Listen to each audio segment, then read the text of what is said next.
Hey, it's Skinner here from GenX. I am back and we are on the air, fellows. We speak on the SpaceX and the traveling to the space station, the paid passengers. What do you think about that? We discussed the passing of the great Jim Brown. Is he the greatest quarterback of all time? We also talk about the ugly entertainers, and that was a pretty hysterical.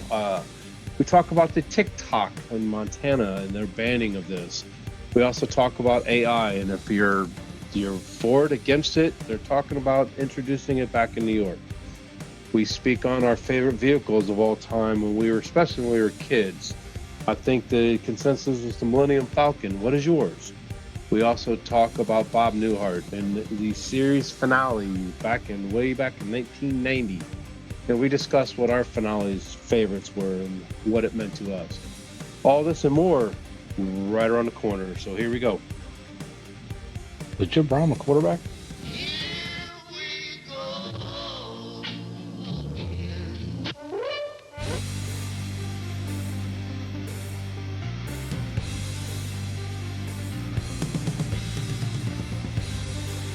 This is an It Came From GenX video.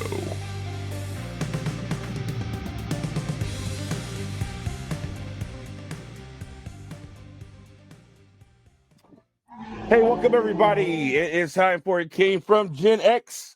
We are glad to be back here in the fold again. And all of the three musketeers are back in the saddle. But one of us is married today. Michael Yes, Skinner, sir. congratulations, our brother. Thank you. It was a beautiful affair, my man. Pam and I talked for days about the wonderful time we had, how much we love the ceremony, even Cooper. But just what a wonderful time, man. You guys did it up great. It was just absolutely awesome. How you doing, brother?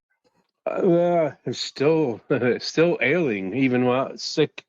I was telling you guys, I think even at the wedding, I don't know how I was upright. I was so sick. But when you've got a person like I have next to me, and I had to make sure everything was perfect for her. So there was Yeah, and it nothing was. keeping me from doing it. No, and it But was. you guys made it special being there. It was a close family. Just a few chosen friends that we consider family, and I have to agree with you. It was a pretty cool event, Yeah, it and was. kudos to you for officiating it and all the people that helped make it happen. It was a stressful thing. 7 weeks trying to put on a wedding with a sick mom, and then she goes down a week before Yeah, with a broken you her guys went through a broken lot. That's ankle. for sure. You guys But went through a lot, we made it. We're good. and Miss you're Marcy married. is no longer Marcella Farson. No, she is We not. actually got our official wedding certificate or wedding thing in the mail today. Marriage license, I should say. So she can officially change her name anytime we can find some time to go do it now. Well, I So told her I was going to call her Skinette. Skinette. Yeah.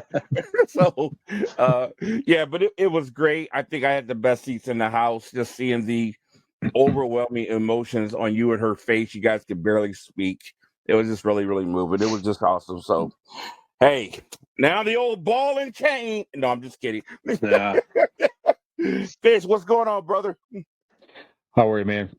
I'm doing Nice good, man. weekend. Yeah, good. Yeah, nice little break we had.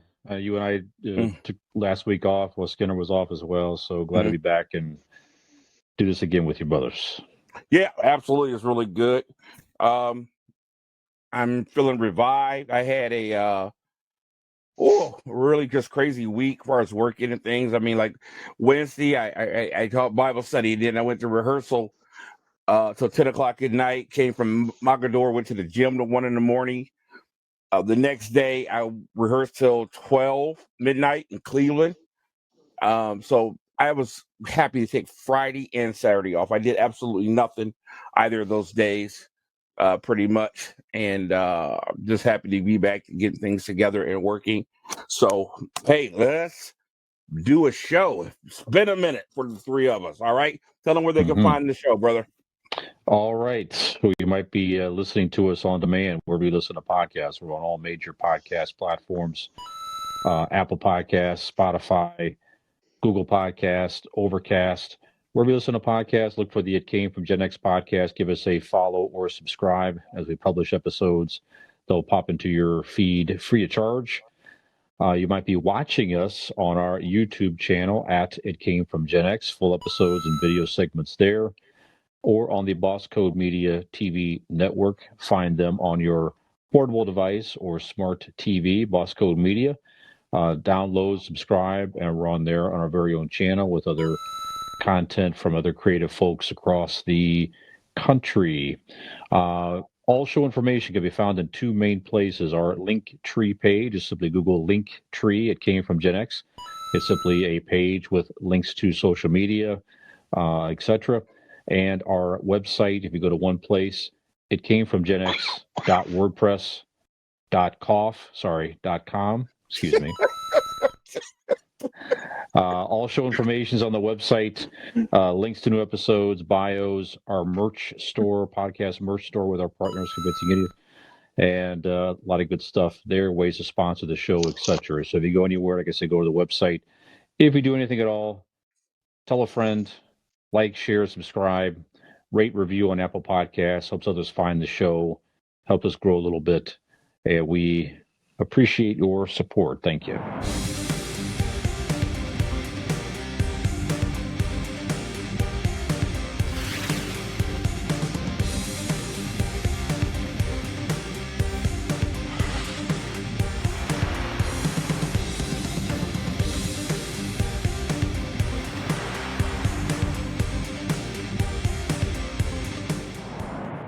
Absolutely. Fish, I think you misunderstood me when I said I wanted to bring a hacker on the show. It's not what I meant. We'll talk later. Figure that. Right. This is going to be fun. Oh boy. Okay. I Hey, got to real quick. apologize to Junior up front for all the work he's going to be doing this week. Well, speaking of Junior, a couple of things I wanted to bring out as far as the wedding was concerned. What a thriller was to see Junior. It's been a minute. So much talking via text and all this other stuff. When I saw him walk in, or should I say limp in to the wedding, Right. that was just so great to see him. Big love to Michael Skinner Jr. Producing our podcast. Man, we just love you, and it was so good to see you and talk and laugh with you. And we got a great picture from that day too. Mm-hmm. But I wanted to say thank you to a couple of special people. And it wasn't just the wedding; it's really every time I see them, and my sister. And I just want to say thank you so much to Teresa, Mike's sister, and to Allie, Fisher's girlfriend. Teresa just goes out of her way to make us comfortable. And I just love her so much. I just want to say thank you so much. And Allie, just one of the sweetest human beings I've ever met. My sister just loves you. I love you. Thank you so much to both of you. Fisher, too, you did a great job of really helping us out, carrying stuff and whatnot. But I just wanted to point them two girls out and say thank you very much. Okay? All right, guys. Yep. How about a little world news, brother?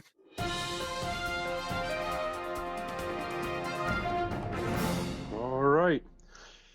Well, we're going to stay right here in our backyard, Northeast Ohio in the Great Lakes region. And it is that time of year that we always have them bugs, as they call them, and they say they are back.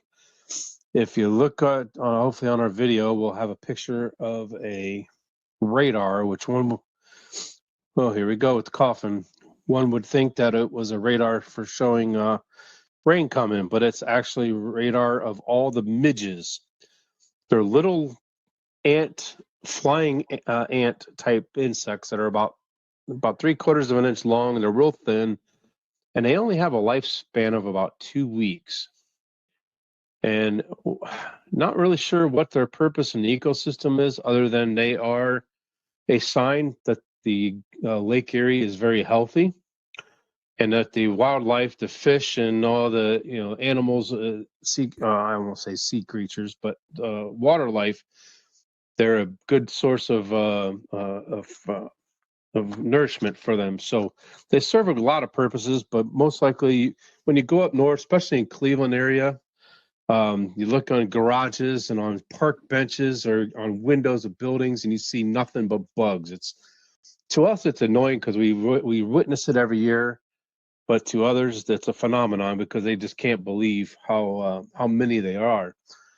If you remember a few years back, this is probably in the late '90s when Cleveland Indians played the New Yankees. York Yankees, and this was in playoffs, so this is in the fall. It's called the mayfly. It's a different type of fly that only comes out during that time.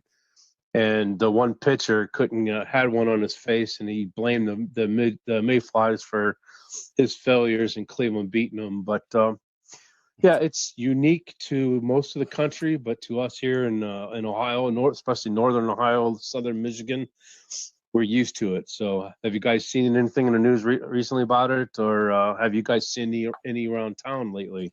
Because they do come down far as north as Akron at times. Wow. I got to be honest with you. I've never heard of them. Really? When you talked about a bug issue, I was ready to hear about cicadas or something like that. I've never even heard of what you're talking about. So this is news to me. Fascinating. Fish. Okay.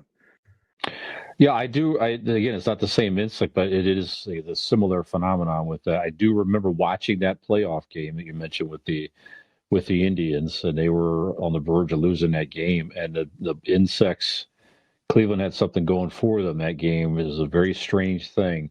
Distracted that pitcher enough, and Cleveland held on to win that playoff game against the Yankees. I think they may have advanced. I don't remember that part, but yeah, that was something else. Have I seen any down this way? No, but you're right. It is an interesting phenomenon in this area. So yeah, no, it's pretty cool. And like I said, the radar. It's a pretty powerful thing when you see it. It looks like and it's a big, huge cloud of midges. So interesting. So yeah, those that don't know what we're talking about, just look them up on the internet. It's a pretty cool thing. And real quick, yesterday, SpaceX is back in the news. They went up, took off yesterday to the space station with a former astronaut and 3 paying customers. It's called the AX2 flight, and you laugh, and for good reason. Yes. We're used to the Challenger and the space shuttles that we grew up with. Now they're flying in 4-man rockets to the space station, and it's not even through NASA anymore. So let's see. Yeah, it was a private flight that included government astronaut from Australia. She was a former astronaut. And then 2 others that were from the Saudi Arabian kingdom, a woman and a man. I cannot pronounce their names, so I don't want to butcher it. But yeah, 4 of them. They arrived earlier today. So we've got, all this talk about man going to the moon again. We've got athletes and rich men, athletes and actors going into space, but not actually flying around. Now you've got guys and gals going to the International Space Station. What's next? Is it going to be the one-way flights to Mars when that comes around? I mean, it seems so weird to me to watch this with what we grew up with as far as NASA and space discovery and all that we grew up with, to now see it go full circle to where we are today. It kind of blows my mind. I wanted to get your guys' thoughts on it. Wow. Well, like I said earlier, it's for me anyway. It's just strange to see those types of headlines, and it's going to be more of a common thing for people just to buy a ticket, like an airline almost, a unique airline, and take a trip into space. And at some point, man, I hope there's no tragedy around it. But it just, I don't know. It's just a very, very, very strange thing. Keith, what do you think? Well, a couple of comments. One, to me, space flight like this is like video game consoles for me. I buy them when they've been out for a couple of years. Yeah, no kid. He just had a And then- rocket blow up recently. It wasn't the same type of yeah. rocket, I'm sure. But When you yeah. get the technology down, call me. I don't want to be the first, anything like that. I want to know when you guys have worked the bugs out and all that other stuff, and you have an accident, rate of point something percent or something like that. I don't know, man. That's just wow. But the thing that I was thinking about when he was reading that story was one of the great questions I think we should be asking. Will NASA become obsolete or scaled down even? Well, they've already changed their name to Space Force. They're now one of the in the right. U.S. They're no longer NASA per se, but they are now called Space Force. So you've got the Army, Wow. Navy, Air Force, Marines, Coast Guard, and the sixth one now is the Space Space Force. Force. Was that which is- futuristic or what? Yeah. So I don't know. That's a great question. Will they do away with NASA altogether at some point? What will it be called? I don't think so. I think it. There's still too much to good to come from that. More of the research and exploration and stuff like that. It seems like these SpaceX types. These guys seem like they're looking to monetize space travel. And That's a good point. obviously, our space program is not looking to do that. We're trying to, look for ways to understand the past and improve the future. I don't know. So I think it'll be separate things. Good point. Okay. Very interesting. Gosh, I hope you're wrong, Fish, but man, you just got to think. You just don't see the care and the training and all those things going into it that maybe Space Force puts into it, when it seems commercial like that. Mm-hmm. And it's just kind of scary. So, wow. Okay. Is that it, Skinner? That is it for today, fellas. All right. Good stuff, my brother. Hershey Bar, one of the old-time greats.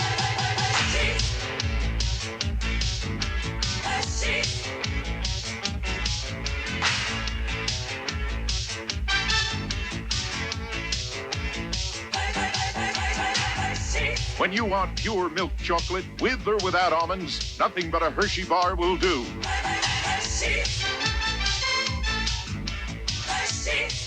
One of the old-time greats.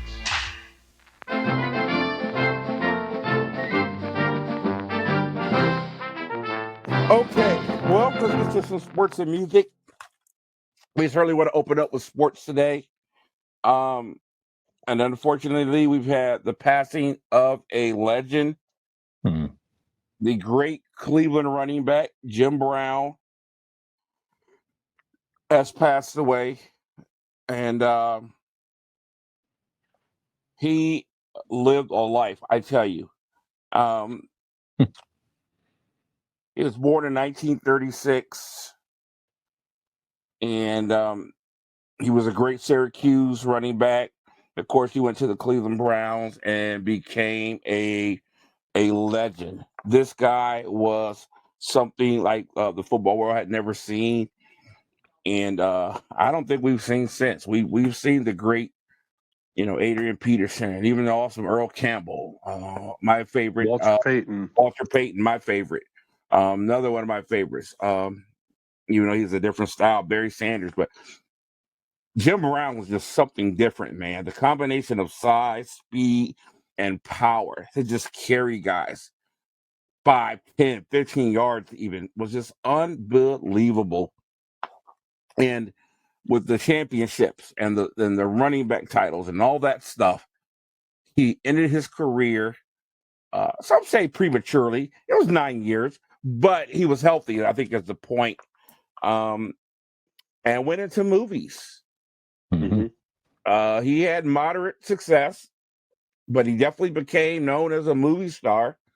He was part of what was known as the blaxploitation era. A lot of movies with featuring an all-black cast that really, really harped up the stereotypes. You had Bill Cosby and Sidney Poitier in a lot of these movies. The jive talking and the clothes and all that stuff. But he was more in the action stuff. Jim Brown did a lot of great action stuff. He really found his calling when he became a leader in the civil rights movement, activist for players, just a lot of activist stuff. And he was so loved and respected. The Cleveland Brown organization respected him for years and years. He was on the sideline, in the locker room, at the organization, mentoring young players. Even he transcended football. A lot of basketball players had much respect for him. So where do you rank him as one of our greatest football players, and definitely in the category of a running back in the NFL, and just your thoughts, period, on the great Jim Brown Fish? Yeah, I mean, it's hard to. I mean, it's definitely at the very top as far as athletes and football players of all time, and we weren't able to watch him firsthand growing up, but Right. certainly play the highlights, and he is a highlight reel, one of the original highlight reels, really, if you will. So Mm-hmm. yeah, and again, it's so hard to compare guys across the eras, but in his time, he was certainly a force, and you see his running style. He had a very good blend of being able to avoid tackles, but he could also run through you if that's what he Yeah. needed to do to get some extra yardage. So, and it's interesting, like you say, he left at the top of his game, which was very, very rare for any athlete to do ever. One of the few guys that's ever really done it, left at the Right. top of his And it game, wasn't like the and money was crazy right. like it is today. So, I mean, you would think a guy, an African American, if you will, would, continue where that money was. But he said, no, I'm going to go to the movies, man. Took a chance. Yeah, he did it. He definitely did things his own way. That's for sure. And like you say, definitely well known for being an activist. Yeah, just a very amazing man. So yeah, like you say, in this area, Northeast Ohio, I mean, he is just absolutely legendary. So I mean, there's a statue of him, I believe, at the stadium and everything. He's just something else. So yeah, quite a shame, but quite the life. It definitely Yeah. will live on in memory, not just in Northeast Ohio for sure. Absolutely. Almost 80 movies that he either starred in or was a part of. So pretty 80. incredible. Wow. Yeah, pretty incredible. Wow. Yeah, absolutely. Hmm. He certainly played that tough guy role really, really well. I've seen him in some movies that I really enjoyed, along with Fred. What's his name? Fred, former football player. But anyway, um, he was something else. I hated that hat he was wearing. He always wore. I hated that little. Oh God, I hated that hat so bad. I wanted to slap that ugly head off his head so bad.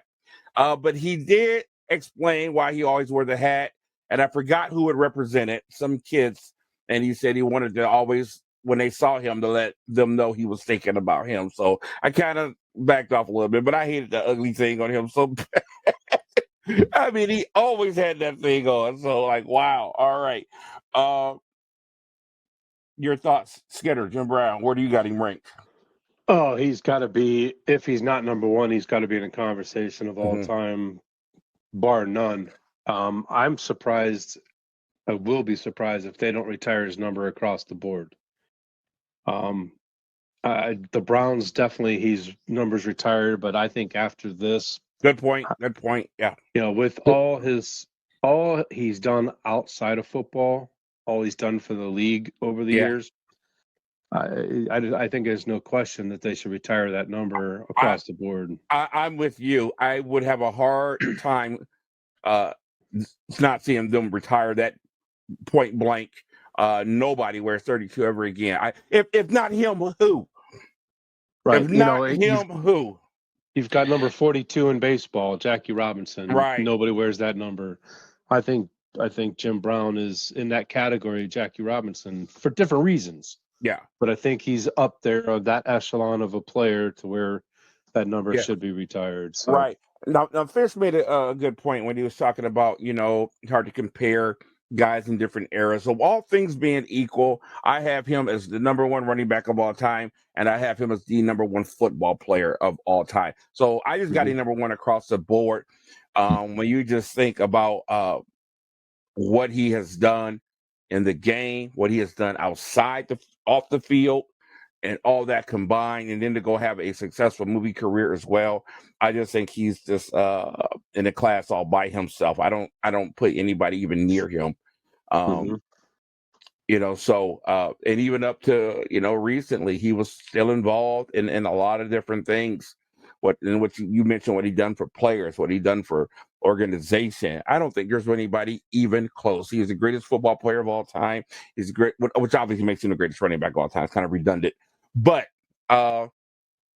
I'm looking forward to seeing this supposedly great interview. Obituary that my uncle recorded for Jim Brown. They were great friends. Sam Moore. It would be on sammore.net here the next day or so. And he said he really put his heart into this. So, all right. Rest in peace, Jim Brown.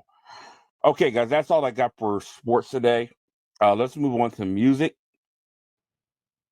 And real quick in sports, LeBron James and Los Angeles Lakers are down 0-3. I don't know what the score is right now. Of course, this show's pre-recorded. It was really, really sad to see them go down 0-3. We were hoping to see a more competitive series.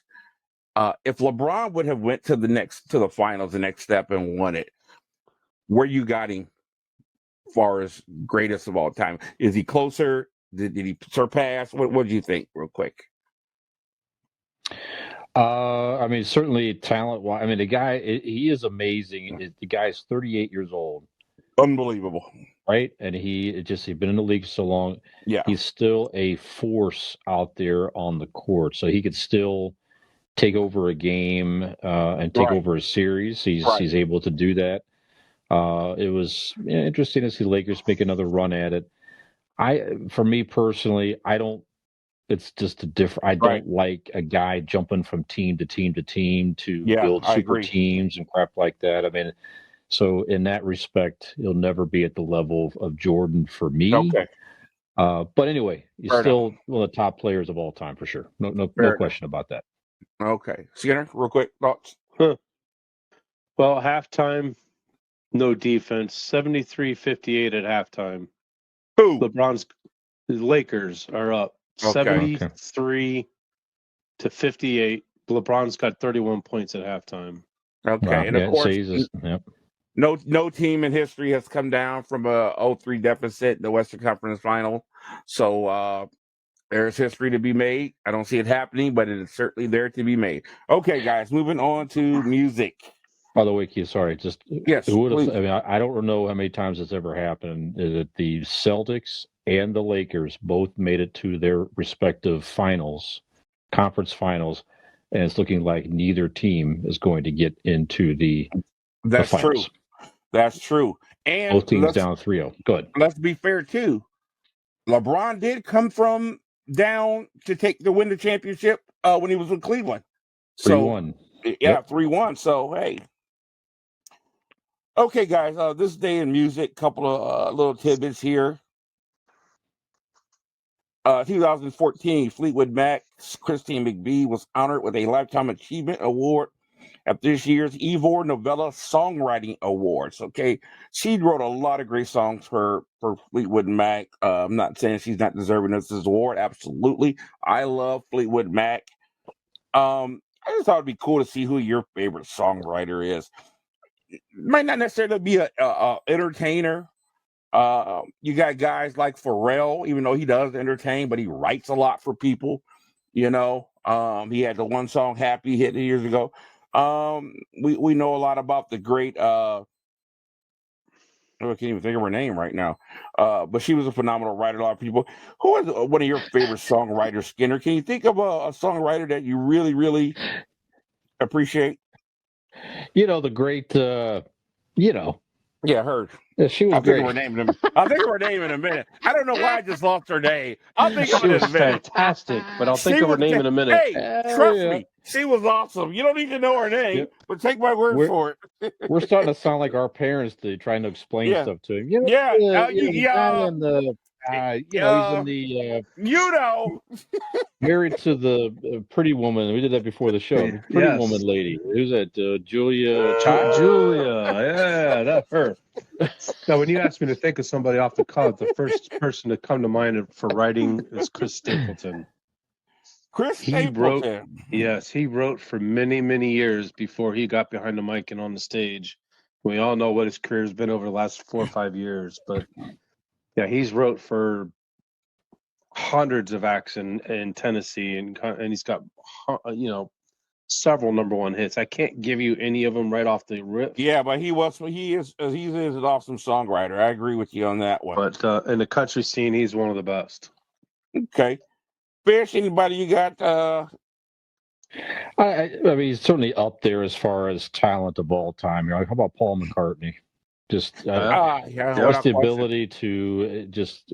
You watch that Beatles documentary. I haven't seen the whole thing yet, honestly, but just there's a clip of those guys sitting around warming up and just on the starts to write a song right there. What about this? He just has that and all those great songwriters have the same type of just their brain just operates differently to be able to pull And let something me out of tell the you, air. Yeah, it is not easy to do. It is not easy to do to write something catchy, makes you feel good, evokes emotion. I tell you what, man, I really have respect for those people. The lady I was trying to think of was the great Carole King. Phenomenal songwriter for a lot of people. Okay, so those are great. There's two people that come to my mind. I'm going to go old school and a little newer, not totally new, but of course I think the great Lionel Richie. Man, if anybody just puts songs together, and perform equally as well, he is to me is just like wow, yeah. And I think I mentioned it before.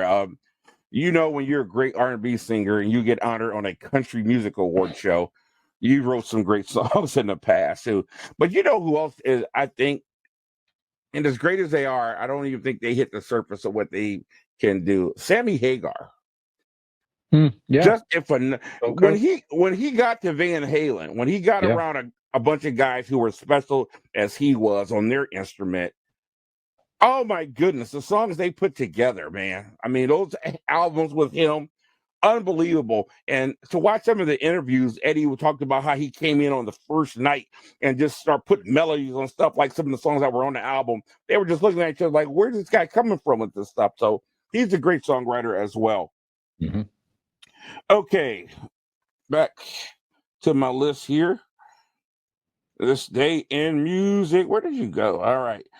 Okay, guys. So also I came across a story on our good friend, Mr. Mick Jagger of the the Rolling Stones. This is a story that back in 2012, it was reported that his lavish Caribbean holiday home on the Mustique was available for £9,500 a week. Wow. But added that Mick demanded full details of who would be in the house, their backgrounds, their professions, before they were even considered. Bandmates Keith Richards' beachfront Caribbean holiday home at the Parrot City Resort and the Turks and Caicos Islands was also available to rent at £35,000 a week. Well, I guess it's nice if you got it. Now, I could care less about those stories, guys. I just thought about Mick Jagger. I'm trying to think of a funny way we could twist this. This guy is just, with all the women he's gotten, still is one of the ugliest persons in the history of music. I don't think anybody would deny that. And so I thought it would be fun to mess with some people. We're just having fun, of course. Who do you think the ugliest person in music is? And the choices are very, very vast. Okay. Skinner, let's start with you, buddy. Well, I got to go with Julia Julia Roberts' ex-husband, Lyle Lovett. Lyle That is one goofy dude to have such a beautiful woman. I mean, I know when we were young adults, I look at him and go, what the hell does that guy have that I don't? Besides, he plays on stage. I gotta admit, listen, I'm all for love. I'm all for not, but I couldn't figure that one out for nothing, man. I can't. Hey, man, talented, interesting people. I guess it's just you just at that, Jagger's the same way too. His level of confidence is sky high, and it's just it just increases your whole. And I level got of, one being more attractive. more that just came to mind before you go to fish. Mutt Lang, the Shania Twain's ex-husband. Yeah, boy, man. You know that guy. He's a mutt, all right. What an appropriate name. Come to find out, he was a real douchebag. And was cheating on her with her friend. After the fact, but that guy was something else too. You strike gold with Shania Twain and you do that. Wow, what an idiot. Okay. Yeah. What you got, Fish? Well, you see, this talent takes your level of being attractive to it. I mean, that's Skinner in this global podcast was a factor in landing the beautiful Marcy. I don't know. That's right. That's right. That's my theory. If he wasn't a celebrity on this podcast, he'd have never got Marcy. Yep. I got you. As far as a singer, I'm not saying you're ugly, Skin. I'm just saying it just raises your level of it being attractive. I got you. All right. So one name I don't know why it popped in my head. I heard this song over the weekend. The dude from Dexy's Midnight Runner, that guy, Come On Eileen guy. Oh yeah, what a character that guy was. The guy's wearing like the overalls and no shirt on the video. I don't know. That's a good one. Yeah. I'm not saying I'm Tom Selleck or anything like that. But Right. Yeah. Right. Yeah. I feel you though on that one. I got a couple that and I can go on and on with this one. And I'm probably going to take somebody off with this one. God rest his soul. Huge fan. Let me say it one more time. I'm a huge fan. But boy, Ronnie James Dio was never going to get leading man roles in a movie. Yeah. I agree with that. This guy, he was definitely known for his music. Yep. And nothing else. So didn't bring the teeny boppers in. The other one, and I think if anybody is number one, this guy is number one. Flavor Flav. Oh yeah. Oh geez. When they had that show Flavor of Love on, I was like, women will do anything to be on TV, man. Yeah. Yep. TV. That's the truth. Oh geez. And I'm going to say one more just because we didn't mention any women. I just want to be fair, but I just find her so disgusting. Miley Cyrus. I think she's utterly disgusting. He may have mentioned that once or twice before. Yeah, I don't get it. But anyway, so, yeah. How about a classic? Tiny Tim. Remember that dude? Oh, my gosh, yes. Yeah, he was a looker, wasn't he? Yeah. He was a strange looking dude. Yeah. And one last one, you can move on. The late great Meatloaf. Ooh, yeah, he was a rough one too, wasn't he?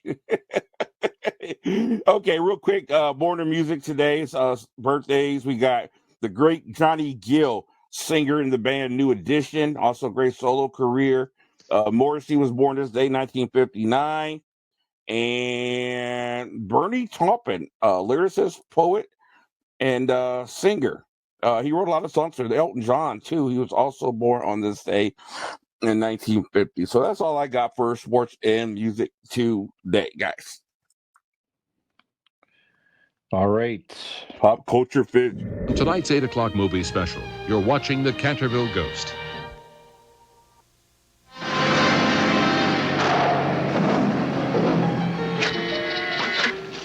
What's that? Looks like a cross-house generator.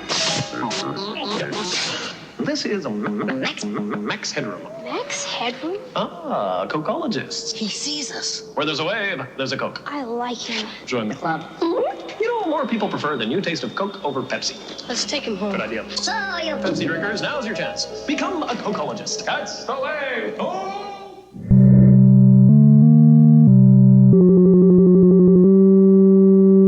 All right. Well, guys, when we start with this, it's been a couple weeks since we've been here. When we start with some Gen X recommendations, have you seen or listened or anything you wish to recommend to our listeners and viewers? Keith, anything interesting you want to recommend, sir? Yeah, absolutely. Both shows are on Netflix. One is called The Mother with Jennifer Lopez, who I could just look at Jennifer Lopez all day long. Man, what a fun action movie. She is a trained assassin, sniper, great at hand-to-hand combat. She's being interrogated by the FBI at a safe house. She warns them that people are coming. They don't want to believe her. They get shot up. This guy who she worked for is after her, and he kills all the agents but one. He's wounded pretty bad though, but she sets an explosive off, and the guy, right when he cuts her with a knife, and he sees that she's pregnant, and he cuts her right in her belly, and right when he's about to kill her, the bomb goes off. She saves the one FBI agent's life, so the agency they decide to let her go, but they tell her that guy is going to come after her and that baby one day, and the best thing she can do is give that kid up for adoption. And she tells the agent whose life she saves, they have kind of a rapport now, just three things. One, put her with a great family. I want her to live the most boring life she could live. Two, I want an update on her every birthday. And I forget what the third one was. So 12 years later, everything's great. And boom, and she's living in Alaska, off the grid, and she gets the message, they find out that the cartel guys are after to kill her daughter, and she has to go rescue her. Fantastic movie, great action. The other one is on Netflix. It's called Maria, and I think you could call it the Asian John Wick. Another woman. She's a former assassin. She wants to get out. She works for these mob guys. She wants to get out. She's well-trained, martial arts, unbelievable with the knife. That guy tells her who she's dating, who's also in the mob, that one more job, you can get out. They kill everybody in the house, and then they bust into the room to finish the job, and it's a woman and her child, and she just refuses to do it. And she ends up turning and cutting that guy up and taking the woman and her child out, rescuing them. And, of course, she runs away, changes her life, meets a nice guy, has a daughter. She's a housewife now. He knows nothing about her past. But, of course, the cartel find her years later, kill her husband and daughter, and she goes back to her old ways, hunting them down. When I watch John Wick, I always say, how many people can this guy shoot in one movie? When you watch this movie, you're like, how many people can this girl cut up, man? It's a lot of blood, but it's really good. It's really good. So Maria and The Mother on Netflix. Okay, very good. Skinner? In all my spare time I've had over the last 3 or 4 weeks, I actually did get to watch a movie while I was down on Saturday. It's on Hulu. It's called The Locksmith. Ryan Phillippe, Van Raines, and Kate Bosworth. Ving Rhames? Ving Rhames, yes, that's it. Okay. Sorry. Okay. And Kate Bosworth. It's on Hulu. He is a ex-convict that goes to work for his old friend, and a childhood friend gets him mixed up with some dirty cops, and I won't spoil everything, but it is a pretty good action movie. Makes you think a little bit, and kept me interested for the hour and a half that it was on there. Okay. And real quick, I watched the entire series of The Beef. I don't know why, but I loved it. and I can't tell you why. It's But I loved a it. great story. It's a well acted, great story. Yeah. It's just the weirdest thing, but I couldn't stop watching it, and I watched the entire series. It was great. Yeah. But I can't tell you why. I don't Fair know. It's enough. one of those things. I have And- started watching Night Agent. You guys had Oh, told us about that a yes. couple weeks ago. Yeah, a Good lot one. of fun. Yeah. I'm on episode 3 or 4 right now, and it's a My sister really, Pam was really good watching it show. before I came upstairs. Yeah, good stuff. All Good right, very stuff, good. man. I finished that. I got a couple more here. Another one on Netflix, The Diplomat. So it's the Yeah. story of Saw that. a woman who's made the ambassador for the United States in UK. Very good. A lot of twists and turns. It's Won't good spoil stuff. anything here, but yeah, it's a very interesting political drama with definitely adult themed, with adult content and language, all that type of Wait a stuff. But minute. I'll That's the thoroughly woman enjoy who it. becomes an ambassador, but her husband used to be the ambassador. That's right. Yes, that's it. Love that. Love it. Yeah, Yeah. phenomenal. Yeah, very, very good. I love the episode where she went off on him and beat him up out in the woods. Yeah.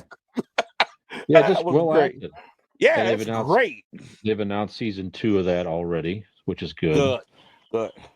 A new series on HBO Max, 3 episodes so far. White House Plumbers. Now, this is a story it's kind of a retelling of the Watergate scandal. Woody Harrelson Oh, that's right. is in this. Very good. It's a lot of. I mean, they tell you it's kind of a it's a not completely true, but it's definitely based on true events, and Okay. it's just really ridiculous. Again, a lot of fun, well acted. I'm definitely sucked into the storyline. Definitely check out White House Plumbers. Good. And a couple of movies to recommend that I caught. Just looking for something to watch the other night. 99-cent rental on Amazon Prime. Scream 7. This was the last of these Scream movies. If you're a fan of the franchise, I don't think you'll be disappointed in Scream 7. It fits all the the formula of all the Scream movies. You don't know who the killer is. You try to kind of piece things together. It's always kind of a whodunit type of thing. Jenna Ortega and some other folks are in it. Interesting. If you like the franchise, it's worth $1 to sit down and run it and watch it. And I don't think I've finished Scream 2. Yeah. I don't think I'm behind. All those movies, again, they all have the same formula. It works. That's it. But like I said, if you like them, if it you'll ain't enjoy broke, this I'll movie. fix it. That's right. That's exactly right. And then now on Amazon Prime, originally released in the theater, Air. Now, this is the story of how Nike was able to get Michael Jordan to sign with them. A lot of big name actors in this. So it's Ben Affleck and Matt Damon. Changed everything. Matt Damon is phenomenal in this movie. Very, very well acted performance. Just great. I mean, the Michael Jordan character is just sort of a background character. I don't know that he even speaks in the movie. It centers around them coming up with a strategy to try to get Michael Jordan to sign the shoe deal. The guy goes and bypasses the agent and meets with Michael Jordan's family, especially his mom was kind of running the show. Just fascinating what they were able to do to sway him and set the tone in. Michael was the first athlete to get a percentage of the shoes with his name on it, which was just they show statistics. I'll just let you watch the movie. It is ridiculous. Yeah. And I saw a great interview with Charles Barkley, who said, talk about the things Michael taught him. Nike offered him a bunch of money for a shoe deal or whatever, and Michael's the one that said, "Don't take that." And he's like, "What? This is like over $1 million." He goes, "No, brother. You asked for a percentage.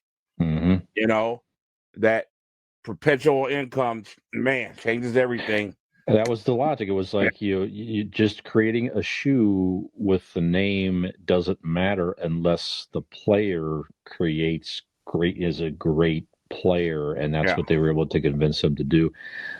And for us in our generation, obviously, Michael was at the height of his powers when we were growing up. And just the 80s nostalgia is fun Oh and yeah, rampant throughout this whole movie. The I'll soundtrack, bet. the visuals, the hair, the clothes, just a lot of fun. Highly, History highly went way recommend. past basketball. It became a cultural thing. It became a Absolutely. fashion statement. Still is.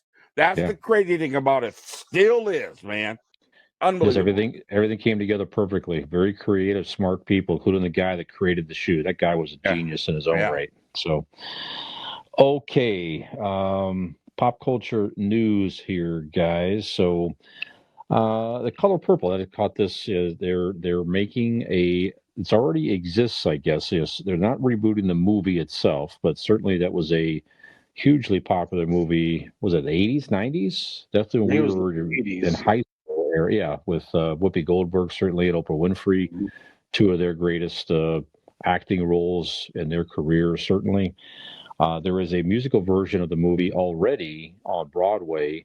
And Fantasia Barrino, you might remember her. She won American American Idol one Idol. Yeah. season. She's going to reprise her role in the movie musical. So again, it's not redoing the movie, but they're going to bring the Broadway version onto the big screen. So Mm. Keith, what do you think about The Color Purple as a musical? Any thoughts? Wow, I think it's fantastic. I think I mentioned this a while back, and I'm still ashamed to say, as a black man, I have never seen The Color Purple. I haven't either. I am. It's awful. What? I am just utterly ashamed. I mean, that's really that's like being Jewish. You never. Almost as bad as Raiders of the Lost Ark. Not quite. Yeah, No, it's yeah, actually not it's quite, probably not worse. It's quite. worse than Raiders of the Lost Ark. Excuse me. I Yeah. can't go to any type of Yeah. gathering when where it's all black people, and it's some sort of entertainment thing, and some young black girl doesn't do the scene made famous by Oprah. I'm so sick of hearing it. I don't know what to do. It's like, can you quote anything else from the movie? But I need to see it. That has to be on my list to see it. And Yeah. I'm gonna be honest with you. Um, I used to miss stuff like that. One of my favorite movies of all time is the autobiography Miss Jane Pittman with the great Cicely Tyson. I love Roots and all that stuff. I just have a hard time watching that stuff as I got older. Yeah. I can't stand to see the abuse It's a tough watch. and the racism stuff anymore, and I can't stand to see a lot when a woman's being abused by a man either. I just can't. That stuff, I don't know, man. I guess the older I get, the less negative stuff I watch. um Gratuitous violence is one thing, but when it's real, and stuff like that, I just have a hard time watching this, especially the slave stuff anymore. It took me a Yeah. while to watch Django Unchained again, and but That's another one. Yeah. I just Yeah. can't put up with it anymore, man. It's just really hard, and so that's probably why I haven't seen it. Okay. Skinner, But any thoughts on the musical? I Color can't Purple. believe neither one of you two have not seen that movie. Yeah. Okay, all right. You How got the to hell rub it am I in. cultured and you two aren't? And Well, you're white as that face on you. That's right. I'm as white as they come, and I've seen The Color Purple. But no, the movie's absolutely it's absolutely fantastic. I'm not a Oprah fan, and I'm certainly not a Whoopi Goldberg fan. She's really rubbed Right. me the wrong way over the years. Yeah, But those me two too. women put on an incredible performance in that movie, Yeah, Oprah can act, man. bar none.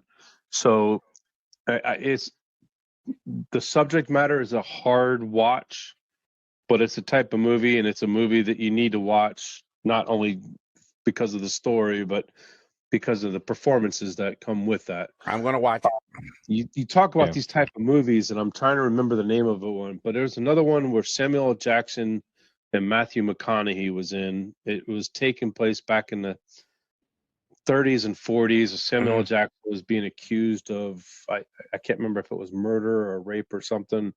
And it was unheard of that a white lawyer was gone on trial for a black person. And I wish I remember the name of it, but that was Was it the another Lincoln one. lawyer? No, it wasn't the Lincoln No, lawyer. you said way Okay. back. It Okay. goes All right. this is a movie, it's 25, 30 years old. If I think of it, I'll bring it out to you. But it was another one of those hard watch, but incredible acting and incredible stories that you just can't miss. But I'll probably watch the musical. I like a good musical from time to time, and this is a movie that I enjoyed to watch. And Oh, the you talk about performances, a time to kill. Excellent movie. Yes. Oh yeah. because that's what it Yeah. was. Yeah. Okay.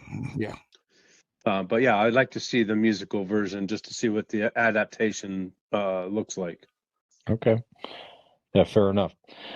The Hollywood writers' strike is now on its second week. Uh-oh. So, yep. So as time progresses, that's we're going to see and feel more shows being impacted. Now, certainly immediately, the late night talk shows and Saturday Night Live that requires immediate writing on a regular basis. Those were the first to fall by the wayside. So all those went dark and are still off the air. But yeah, it's just continuing to linger. So there's not really any that I've seen any end in sight at the moment. Still negotiations with pay, and we talked about this recently.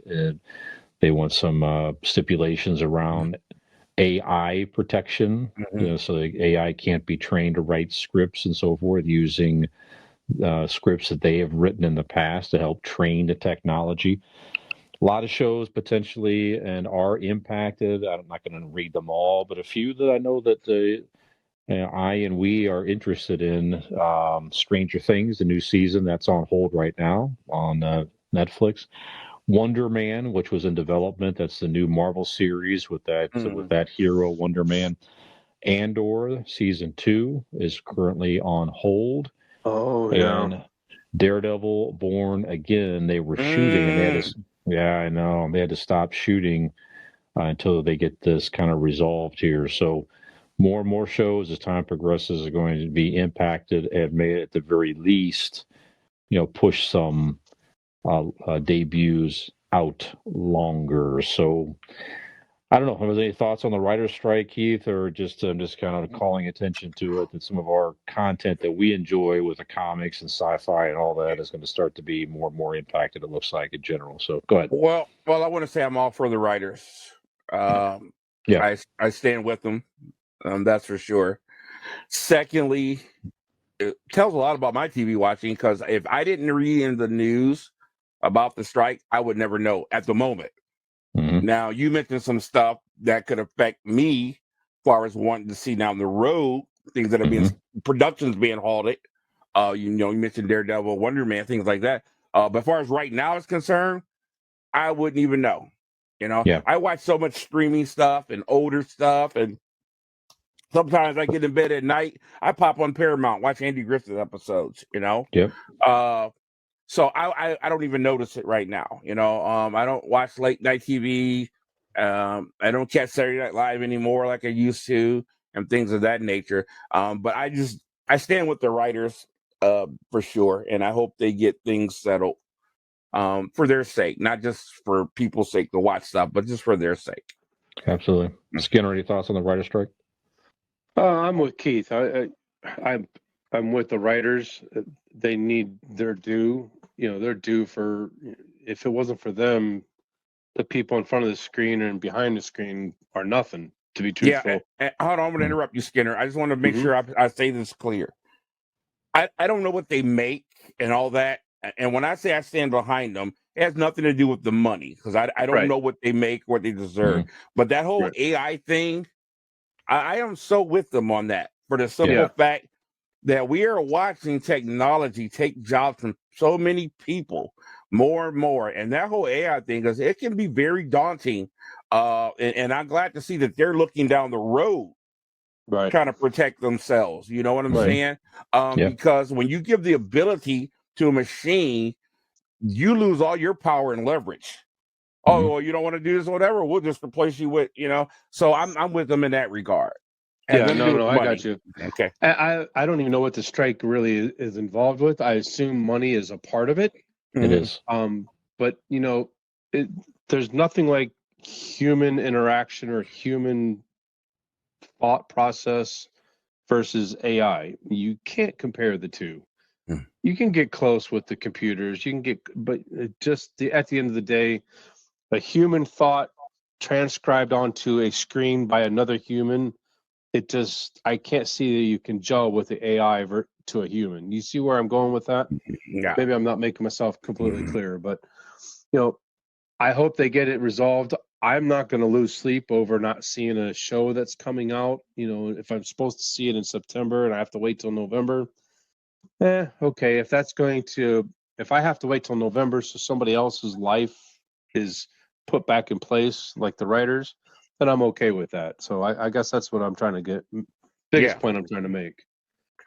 Yeah, and you mentioned streaming too, Keith. That's another reason. That's the reason that they're asking for money. That's a part of it, because they're saying that, these days a season of a streamed show, you could be talking 8 episodes, right? So if I get a writing gig on something like that, I contribute for 8 to 10 episodes, whatever the heck it is, and then I'm looking for more work, right? So they're they're saying it's more, while there's certainly more content out there, it's harder to make a middle class wage living, is what many are saying, because of the shortened seasons and everything else. So, yep. Okay. Caught this today here, guys. Very interesting, out of Montana. So Montana is now the first state that is attempting to ban TikTok and perhaps other social media as well. So there is now, and as you might imagine, there's a lawsuit. This will be something to kind of keep an eye on here. I got this from NBCnews.com.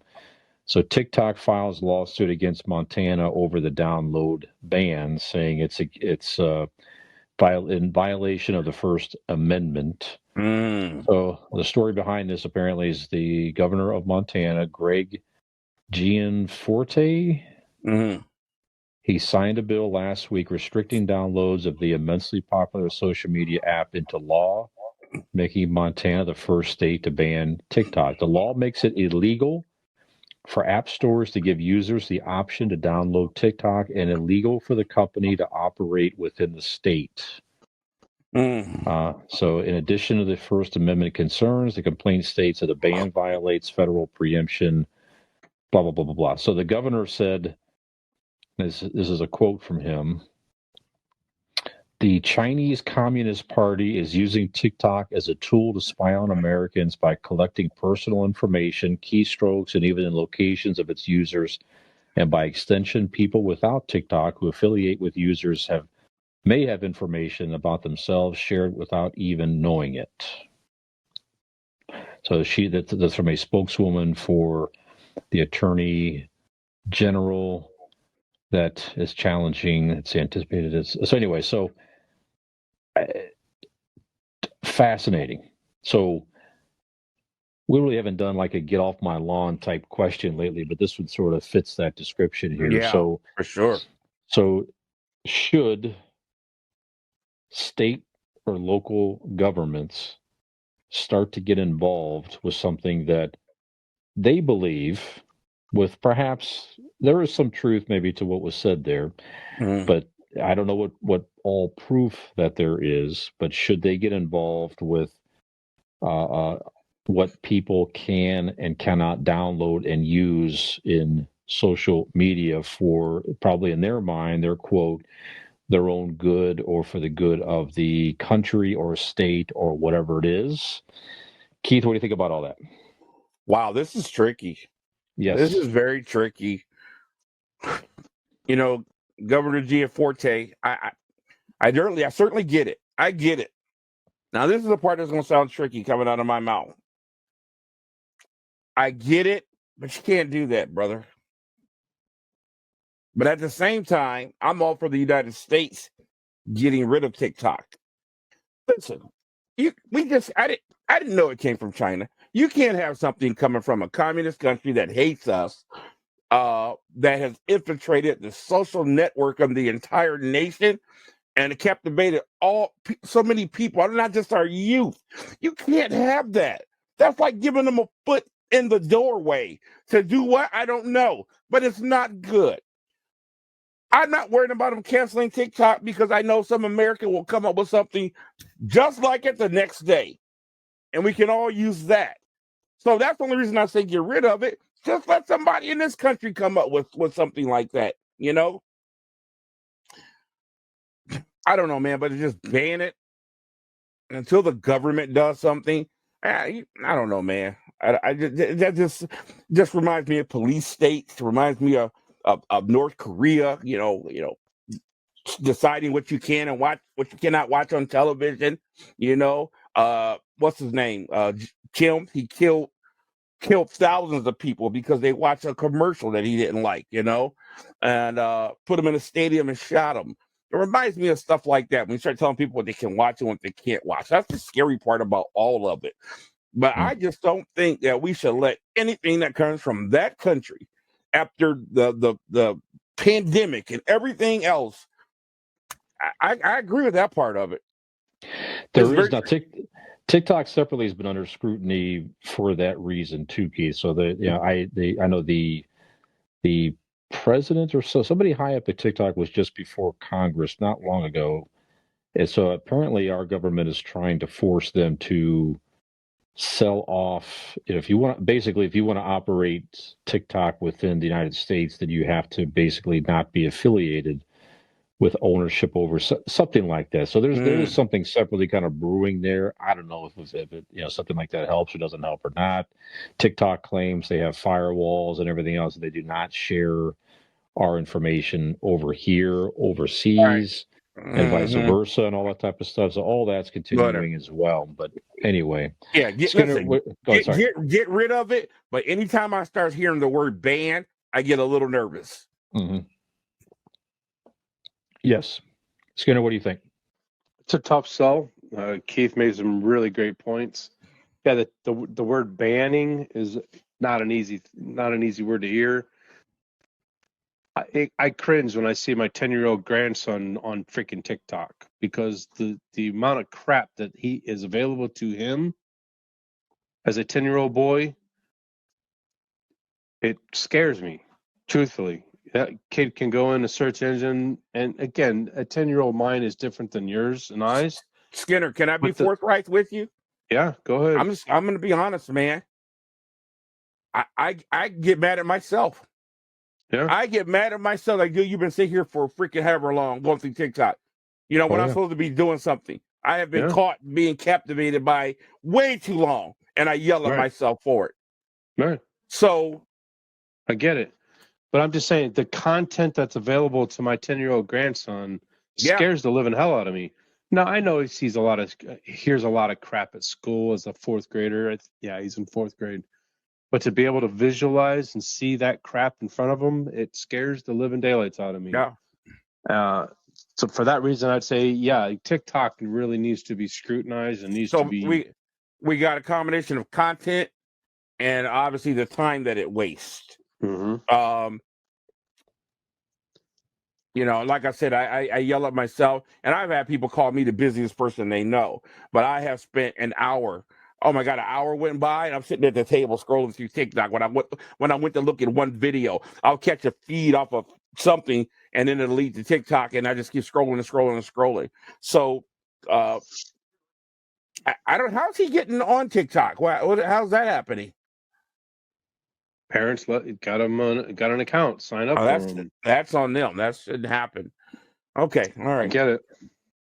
Yeah, that was a story. By the way, that was a story we did recently on Convincing Idiots. Also about this. So there's a bipartisan bill out there floating around the government where some want to present a law where kids cannot get their own account in social media if they're under like 13 or something like that. You have to have specific parent consent or something like that. That I can get behind, you know, because but like you say, banning, educate people, make sure if their disclosures and things are too hidden, you know, make sure that they're prominent. There's different things you could do to, you know, make the company be more forthright with the information that that they're going to use and sell or whatever it is. It's not going to stop people from using it, chances are, but just educate people. Like you say, banning stuff. I don't want to be. I want to be able to make my own decisions in something like that. Anyways, something like that with social media. So okay. All right, more social media, getting some negative comments and news out there. There's a skincare company, B.O.S.S, and influencer Cecily Max Brown. So they've apologized for a recent partnership post after backlash after the video references to a school shooting. So Max Brown posted a sponsored TikTok on Thursday, this is last week, in support of B.O.S.S campaign for Mental Health Awareness Month. In the video, she shared her experience with anxiety after going into lockdown on campus during the shooting at Michigan State University back in February. So she also showed off a box of B.O.S.S pore strips you put over your face and peel off, and encouraged users to get it all out, not only what's in your pores, but most importantly, what's on your mind too. I found myself recently struggling from seeing the effects of gun violence firsthand.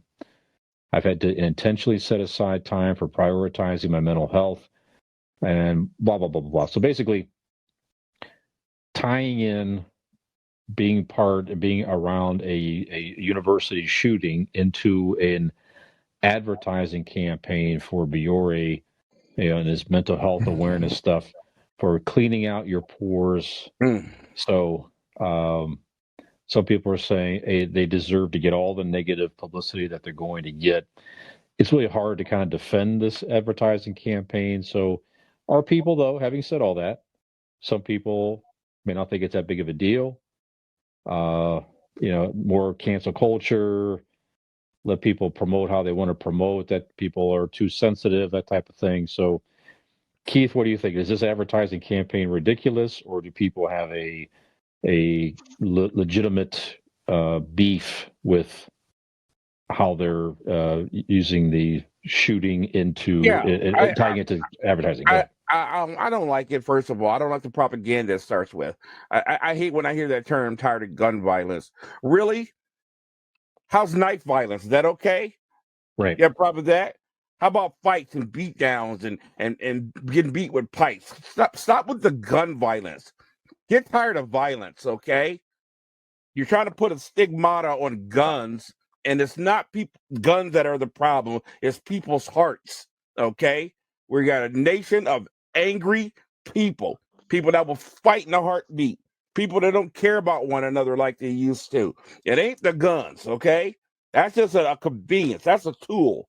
So I don't like the propaganda, gun violence, and so I don't like the commercial. No, I think it's just whatever. Do you have a right to do what you want to do? Your company, whatever, but I think it's a bunch of crap.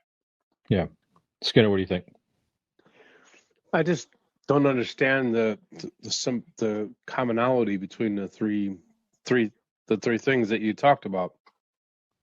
They're talking about cleaning their nose, and then there's mental health, and then there's the gun violence. That's three separate issues, and I don't know how the three combine each other. Yeah, they're saying. I guess is where my confusion is. I guess they're trying to tie it, let it out. Get it out of your get it out. So get the stuff out of your pores, but also get out your anxieties and your thoughts and everything else. Dumbest thing I ever heard. So stupid. Yeah, I don't see the bridge between the two. I think it's Oh my gosh. I'm gonna be honest, that's bullshit. Well, maybe your pores are too clogged. Yeah, maybe so. I tell you what, you clean your pores out, you're less likely to shoot somebody. I know that much. Yeah. That's poor. I think poor taste, but very poor. I agree. It is. There's so much gun violence in this country right now. You don't need to try to even remotely tie anything to gun violence or violence in general to selling a product to people. Just steer clear of that stuff. Use some common sense. You know what? Great point, dude. That is a really lame when you think about it like that. It's Are super you lame. Serious? Yeah. You're not giving a message. You're trying to sell a product here. And That's you're right. using this to even insinuate that could help you to not use a gun in an altar. Stop it. Please stop. That's right. Shame on them. Okay. Well, earlier we talked about banning TikTok as a solution to not let people use it, and that's going to solve problems with that. This is the opposite here in New York City public schools. They had recently banned the chatbot ChatGPT, which you can go out there and check out. It's like, again, it's a AI chatbot. You can ask it questions, and we've talked about this on prior episodes. The Department of Education at first banned the technology from its school system, worried about it, but they have now since come back and recently announced that they're removing the ban. And this is from the Chancellor of New York City Public Schools, David Banks, outlined the school system's plan to engage with ChatGPT. He said the ban was originally put in place due to a potential misuse and concerns raised by educators in our schools. However, he wrote, the knee-jerk fear and risk overlooked the potential of generative AI to support students and teachers, as well as the reality that our students are participating in and will work in a world where understanding generative AI is crucial. So here's a novel idea. Let's try to embrace the technology a little bit, at least educate our kids of how to use it, because like you say, it's going to be something that's going to become more and more prominent and prevalent in our society and the workforce and as general searches online. All these search engines are going to be using this stuff. They already are. Most of them already are. So let's embrace the technology and learn what's good about it and what's not good about it. So I think it's a great decision personally to educate the kids. I don't know, or is he out of line and should they continue to ban it? Keith, what do you think about this? The greatest thing about technology is the worst thing about technology. You can't stop it. That's right. It increases all the time.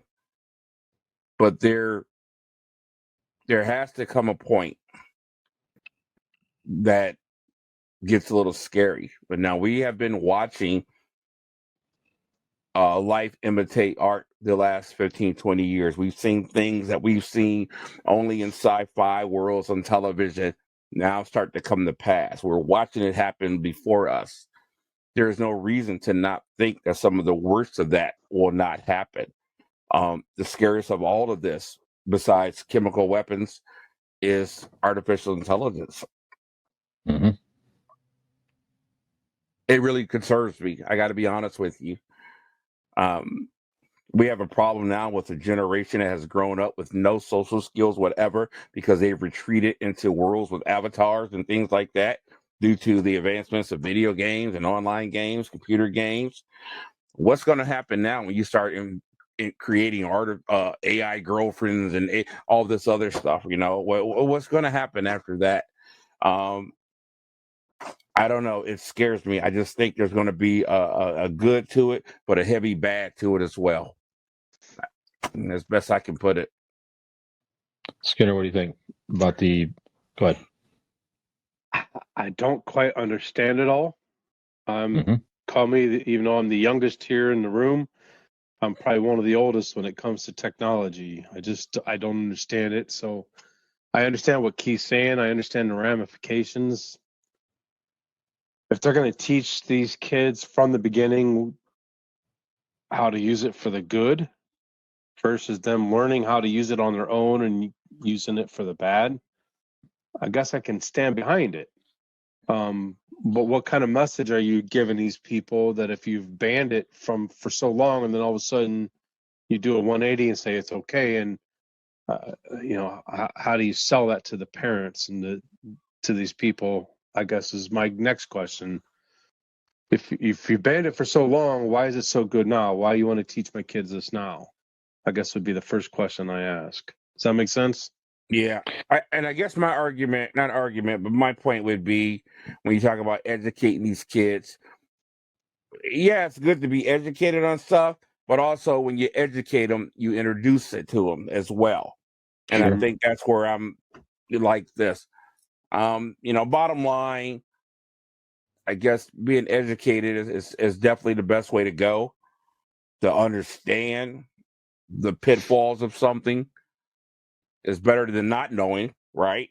So I guess I'd have to stand behind that, but it doesn't mean it does not concern me greatly. Yeah, I'm with you. It's educate. It's because again, the technology is not going away. It ain't going nowhere. We're just scratching the surface with all this stuff here, and it's every day, every week, you're seeing more and more stories of AI and positives and weird things, and yeah, you're just gonna, like you say, just you have to get in front of it and educate the kids and make sure that's clear to them that this kid's going to be trying to use it to write essays and papers. That's already happening. There's already schools that are. We talked about this in prior episodes. There's schools are trying to combat that too, as far as catching papers and answers and things that are written by AI and stuff like that. So that's going to be something that teachers going forward, you're just going to have to contend with. You know, you've got an entire sect of people out there who are believing in that the technology is more advanced than even that we know out there. They had a thing on the internet today with Elon Musk kissing a female robot with AI, man, and you couldn't even tell. I was like, "Whoa, is it?" So, yeah, I saw that like the robot wives or something like that. I couldn't tell if that was real or shopped or something. I was like, "What?" Looked like it's real. I don't know. Man. Well, you mentioned, by the way, the AI girlfriends and things like that. That is a real thing now. So this is our Karen Marjorie. Now she's a pretty popular influencer on Snapchat. So she has created a AI virtual girlfriend. I might have to go that route here soon. Hey, man. Training it to using her videos. So she trained the bot using her own videos, right? Yeah. So you can access her, if you will, this virtual girlfriend, go have conversations. I don't know if it's actually animated or not. I'm not exactly sure. At least has a picture and you're chatting with this girlfriend. You can ask questions and different things. And they do have built-in stuff here to where if you're rude and different things, it will, dump you and kick you off of there. But you can have conversations, and there's exercise modes and different things to ask it questions about that. She piloted this thing, by the way, at $1 a minute access. Okay. It had over 1,000 users in 1 week.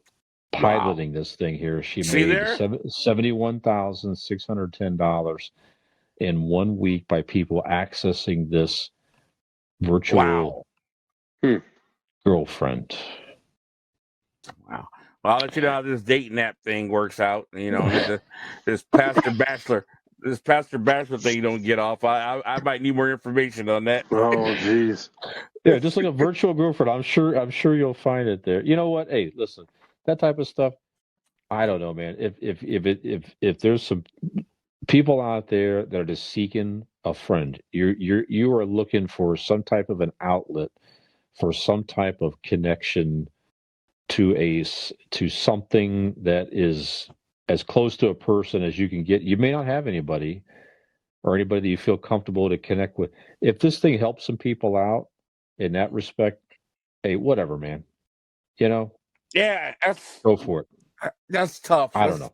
I can agree with you, then I can say, oh, that's awfully scary, man. It shouldn't be that way. That's tough. Well, as long as if you know, listen, I know I'm not talking to a live person. You're not trying to scam anybody. Yeah, even I know, that's what I'm saying, but even still. But that's coming too. You got to be careful of that too. Now that's a whole nother show, man. We have to talk about this later. Yeah. Interesting. Yep. Anyway.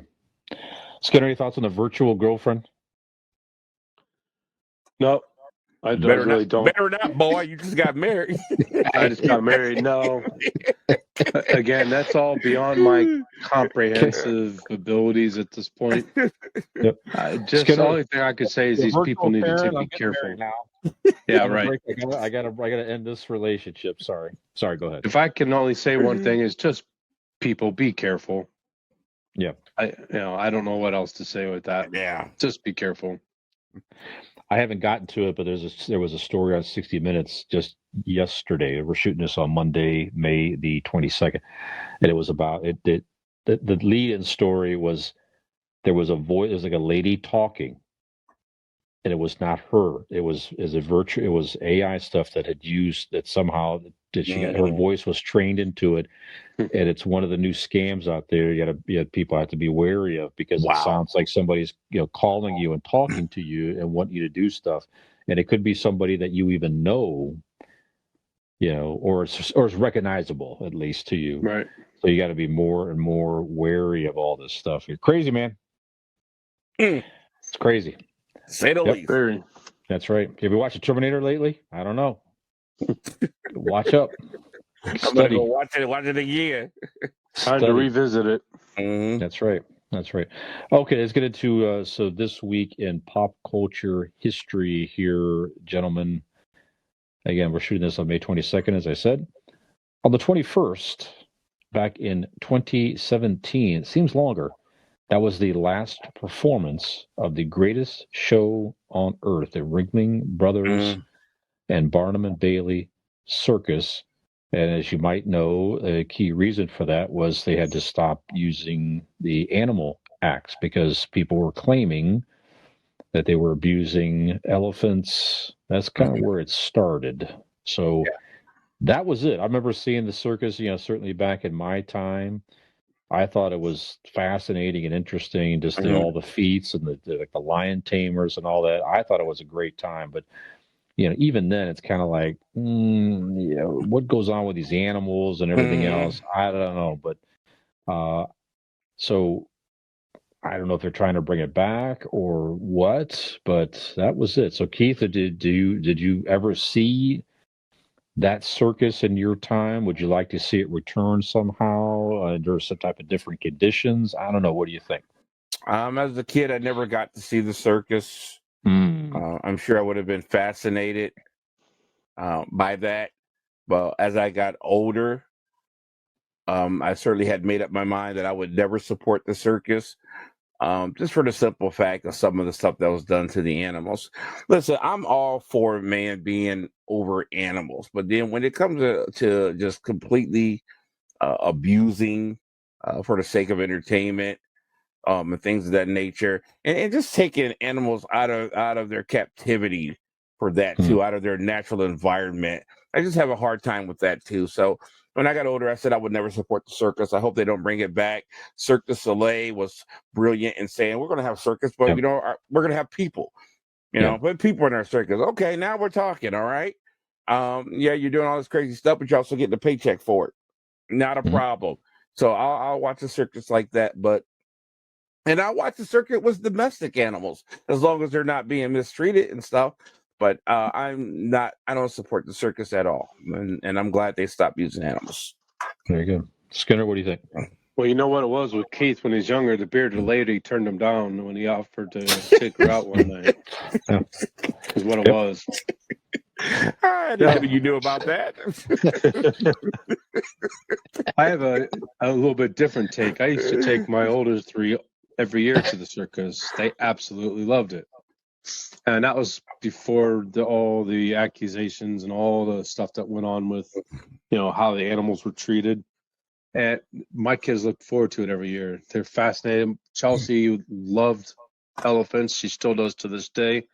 So I was able to put her in front of elephants. We'd go to the Cleveland Zoo and stuff like that. But to see the elephants do the tricks, and I have fond memories of my older three children with the circus.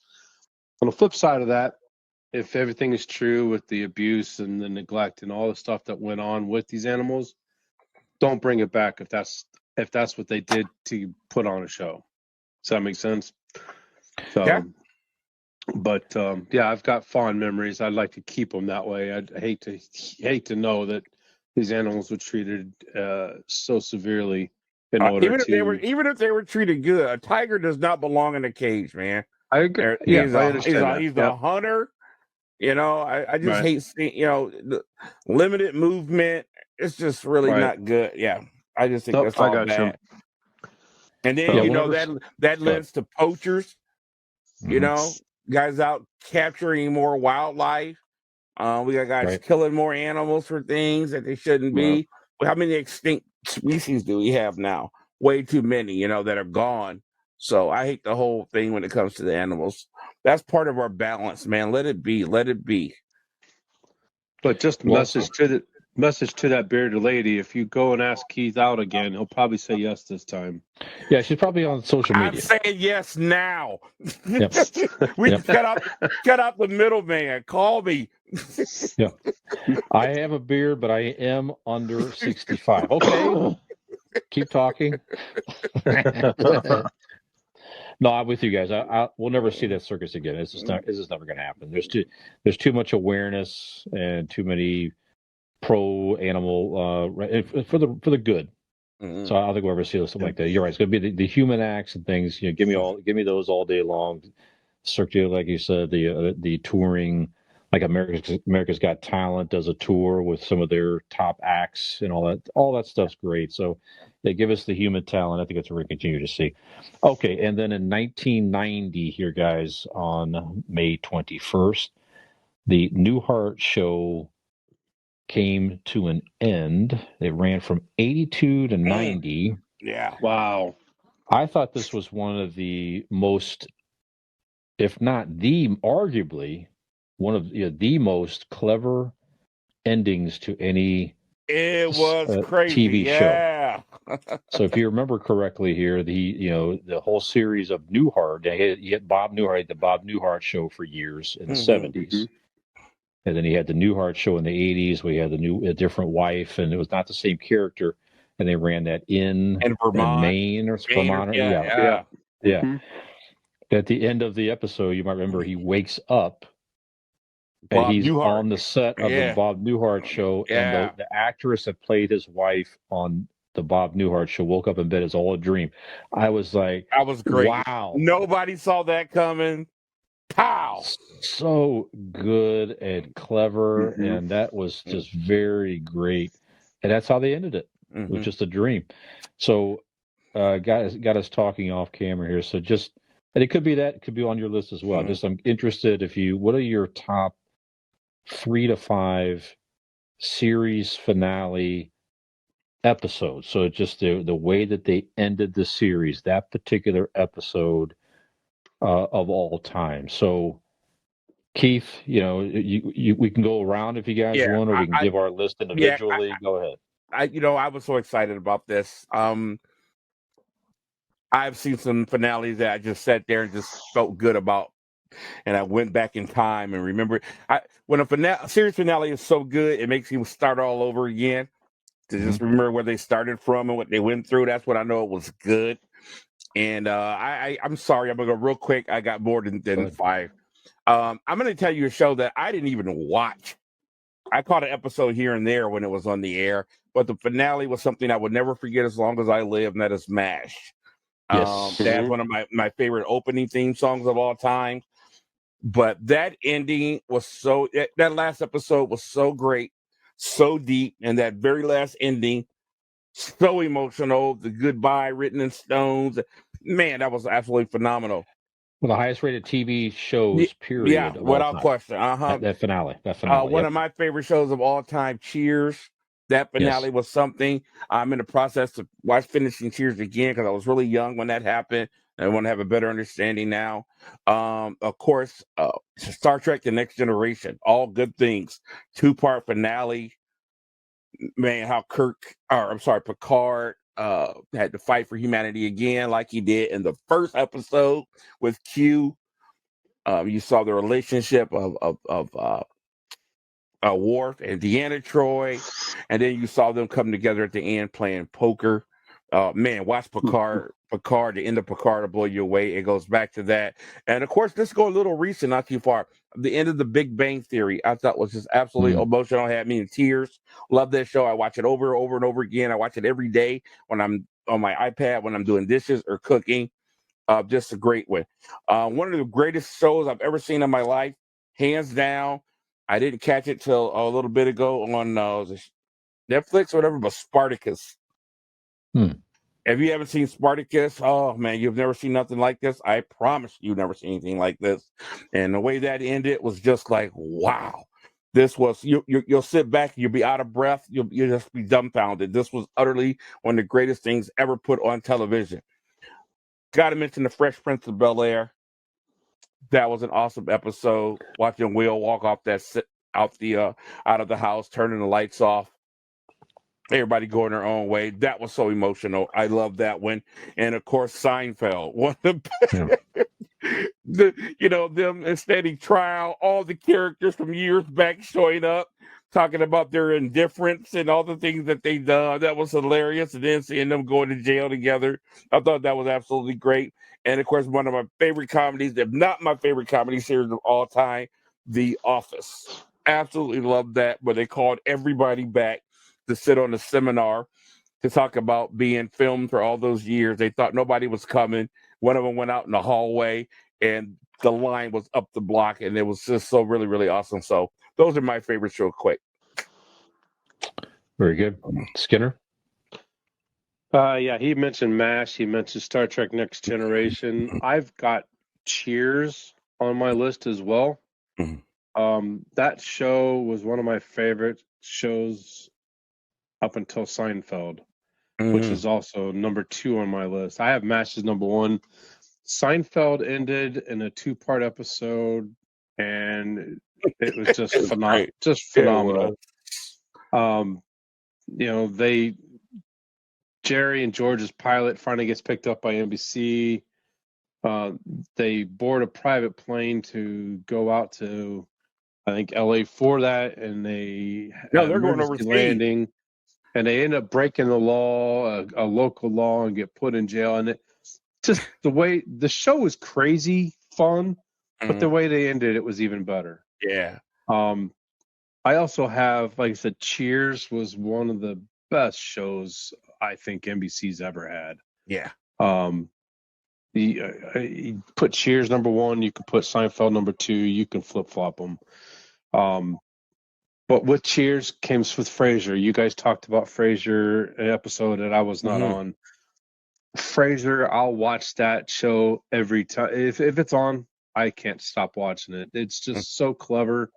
His character, both on Cheers and in the show, is just phenomenal. So for those are mine. So I got MASH, Seinfeld, Star Trek Next Generation. Then I have Cheers, and then Frasier, my top 5. Interesting point. I thought Frasier Crane on Cheers was a phenomenal, hilarious character. He's like a completely different person on the Frasier show to me. Well, the dynamic was different with the people and the cast on Frasier. That was a very dry humor. On Cheers was a lot different than the humor with Norm, a little more slapstick. Yeah. But when you had the dry humor with his brother and his dad, it was just a different dynamic. Yeah. Same character, just different dynamic. I'm losing control, Keith. Huh? Uh-oh. I'm losing control, Keith. Uh-oh. I'm kidding. No, so we've all said the same. I'm going to repeat a lot of these here too. MASH, like I say, just super powerful. Like you said, the scene when Hawkeye flipping a helicopter and he wrote out goodbye. That was very moving and touching, and that was just the friendship of two men coming to an end like that so abruptly. Newhart, obviously, that's on my list as well. I thought that was so clever. Cheers, you guys already talked about that a lot. Sam comes back, goes off with Diane, decides, no, that's not what he loves. He loves the bar. He comes back to the bar. That's his true love. So that's where Sam ends there. And like I said, Seinfeld did a lot of interesting twists and turns. They definitely had you guessing on that one, all the way to the end where they just, they made it clear that these characters are selfish people. They're only out for themselves, and that's exactly what is their undoing in the jail cell. And they still don't really get the fact that they're in jail at the end of the episode. They're still thinking about themselves, and that's it. So, how about the memorable people? The librarian, the library cop, the low talker. All these Babu Bot, all these different characters from over the season. It was great. Jackie Childs, awesome. Very, very good stuff. Probably a lot more, but those definitely come. And all those episodes, just they tied up the story nicely. They were well thought out. and they had the opportunity. Obviously, they had a planned ending, and not many shows get that either, of course. There, but all these shows had an opportunity to wrap things up, and all those did it very nicely in their own way. Okay, today again, May 22nd, all the way back in 1980, one of the most famous video games of all time debuted. Pac-Man debuted in 1980. Certainly one of the most successful arcade games ever. I mean, you think about Pac-Man, just was such a cultural phenomenon in our generation. I mean, obviously, we know Pac-Man, everything. Pac-Man toys, Pac-Man take-home video games, Pac-Man cereal, Pac-Man cartoons, Pac-Man clothes. Just humongous. And it was a fun game. To this day, in my opinion, it's still such a simple game. All ages could pick it up and learn the basics of it. Doesn't make it easy, but you understand the basics of Pac-Man. Yeah. Still one of the greatest games of all time, in my opinion. Keith, where does Pac-Man stand up as for you? Is it still one of the greatest arcade games of all time? What do you Without question. I still can't get past maybe the third screen. I used to hate watching these kids that could play for hours. They tick me off. They make me so mad. They're so good at it. So the kids that got the patterns down, I'm like, you guys are insane. I got so tired of hearing that. It's about the pattern. It's about the pattern. Oh, shut up. You know, by the time that thing gets a little fast, I'm out and just like that, man. But that's why you never went to the arcade with me then. But you know what? The game itself was brilliantly put together. First of all, you got that dark screen with the neon blue, so it's visually appealing. Then let's talk about the sounds. It reminds me of Vegas. You go to casino, not just Vegas, but any casino. It's all about the colors and the lights and the sound. It's intoxicating. Pac-Man is that way. Waka waka, with all that noise and the coloring, it's just beautiful to watch. Miss Pac-Man came out, same type of thing, different colors. It's just different, man. You're eating stuff as opposed to shooting things or whatever. It was just different, and I still think it's one of the greatest games, if not the greatest ever made. Skinner, what do you think of Pac-Man? I'm the same way. It's one of the greatest games of all time. It stands the test of time. There's not a Pac-Man game out there today that I don't pass by, that I don't throw a quarter in and play still today. Oh, yeah? You any good? Yeah, I can't pass up a machine. You had Pac-Man, you had Super Pac-Man, you had Mrs. Pac-Man. They had all the different versions, and I could play for hours on all of them. I was just a Pac-Man geek, I guess. See, my game was Galaga, so stuff like that. Yeah, that was another fun one. But Pac-Man, while that's our childhood, still to this day, any kid will pick up Pac-Man, whether you're 5 years old or 55 years old like we are. You pick up a Pac-Man game, you're gonna play it. It's just, what other game out there that all generations can still play this type of game? I don't know. I can't think of another one. They still have the mini arcade machines you could buy at home these days, like the 4-foot versions. Pac-Man's certainly one of those options that you can bring home and play today. Yeah, a lot of fun. Good stuff. Yeah, my fun. Worst version, by the way, just wrote the Atari Pac-Man. Terrible, horrible. It was. I got it. It was fun as a fun version to bring home. And I did learn a pattern on that one, by the way. You break your joystick. I scored 100,000 points on Atari Pac-Man. Wow. Okay. Which I know that was not easy to do. I figured out a pattern with the ghost, but that version was not the best. Not the best, but still. Anyway, okay. May 25th, guys, back in 1977. Star Wars debuted in the theater. It's 46 years ago. Hard to believe. Obviously, I know it's one of our favorite movies personally. Nothing like it at the time, and certainly introduced a lot of interesting ships and everything in their own right. So, Keith, now you asked a question off camera, so this is a good tie-in to that here. So, Star Wars had a lot of interesting ships and vehicles and different things. So Keith posed a question to us offline here. Let's get into it now here. So maybe Star Wars is included, maybe it's not, but interested to know your top 5 fictional vehicles from our childhood here. Mm-hmm. So, Keith, this was your question. Why don't we start with you? What are your top 5 fictional vehicles from your childhood? Okay, I got to go with number 1, and this is tough because 1 and 2 are really, really tough. But I got to go with the Batmobile from the original Batman Campy TV show. The 1966 one. Yeah, that is just what that car did to me when I saw it. I just lost my mind as a kid. There was just nothing cooler in the world other than that. Right behind it, man, Speed Racers Mark V. The Mark V was just like, wow. I mean, the way the lights were, you had the razor thing that could come out and all that, and the buttons on the steering wheel, you could jump stuff. That was a great one to me too. And then you get into obviously the Enterprise D on Star Trek: The Next Generation. Man, the way that went from the original Enterprise to that one was like, wow. Held about 1,300 people, all the windows. You saw the what do they call it? When they go into it, the creates any kind of environment. You can't tell if it's real or not. I can't think of the name of it. But it's a virtual environment that was second to none. You thought you were really there. The smells, the movement. You could be in New York in 1946. The holodeck. I'm sorry. Yeah, we were introduced to that. I was so enthralled when that series first came out, and I saw the holodeck and that ship, what it could do. The first episode, you saw the saucer section detached from the rest of the ship. That one blew my mind too. And then there was a cartoon called Battle of the Planets when I was growing up. Yeah. And I tell you what, man, that ship, the Phoenix, Fire Phoenix. Yep. The Phoenix, I would draw that ship in school all day long. So I could go on and on, but those are just some in mind. Definitely the General Lee from the Dukes of Hazzard. I thought was the greatest car ever growing up. But I'll let you guys get some. So those are some of my favorites. Very good. Skinner, what do you got?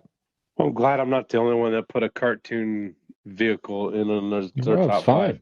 Sure. Number 5 for me is the Ecto-1. Ah, yes. What's that from? Ghostbusters, baby. Ah! The 1966 Cadillac. That big old Duesenberg. Yes, sir. The next one is the Mystery Machine. Yeah, Scooby-Doo. I know, right? Good one. Gotta love it. No, my number 3 then is Knight Rider. How can you forget Kit? That car was something else. And then my number 2, and here's where my Star Wars is, the X-Wing fighter. And number 1, without question, hands down, Millennium Falcon. 2 of them. There you go. You know what? I love the Millennium Falcon, but I love the Imperial cruisers. Those are really cool. Yeah. But just the sound of the X-Wing fighter, you hear that, and it just sends chills down your spine. I like TIE fighters better than X-Wing fighters. I hate those things.